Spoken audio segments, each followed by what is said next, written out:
Bomb സ്ഫോടനത്തിൽ മരിച്ച ഷെറിന്റെ വീട്ടിൽ ഇന്നലെയാണ് CPM നേതാക്കൾ എത്തിയത്. പാനൂർ ഏരിയ കമ്മിറ്റി അംഗം സുധീർ കുമാറും പൊയിലൂർ ലോക്കൽ കമ്മിറ്റി അംഗം A. അശോകനും വീട്ടിൽ സന്ദർശനം നടത്തി.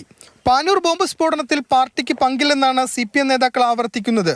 പ്രതികൾ CPM പ്രവർത്തകരെ ആക്രമിച്ചവരെന്ന് പാനൂർ ഏരിയ കമ്മിറ്റി വിശദീകരിക്കുമ്പോഴാണ് അതേ ഘടകത്തിലെ അംഗങ്ങൾ വീട്ടിലെത്തിയത്. പാർട്ടിയായിട്ട് യാതൊരു ബന്ധമില്ലാന്ന് നേരത്തെ തന്നെ പാർട്ടി വ്യക്തമാക്കിയിട്ടുള്ളതാണ്. ഇപ്പോൾ പാർട്ടി എന്ന നിലയിൽ ആ സംസ്കാര ചടങ്ങിലോ അതുപോലെ തന്നെ ബോഡി ഏറ്റുവാങ്ങുന്നതിലോ മറ്റു പ്രവർത്തനങ്ങളിലോ ഒന്നും പങ്കെടുത്തിട്ടില്ല.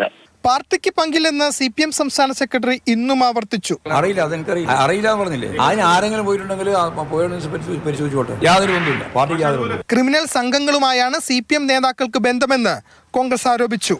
പ്രതികൾക്ക് പാർട്ടി ബന്ധമില്ലെന്ന് ആവർത്തിക്കുമ്പോഴും അറസ്റ്റിലായവരെല്ലാം CPM പ്രവർത്തകരാണ്. ആദ്യം തള്ളിപ്പറയുക, പിന്നീട് പ്രതികളെ ചേർത്ത് പിടിക്കുക. നേതാക്കൾ തള്ളിപ്പറയുമ്പോഴും പ്രതികൾക്ക് ലഭിക്കുന്നത് കൃത്യമായ രാഷ്ട്രീയ സംരക്ഷണം. കണ്ണൂരിൽ നിന്നും ഫെലിക്സ്, മാതൃഭൂമി ന്യൂസ്.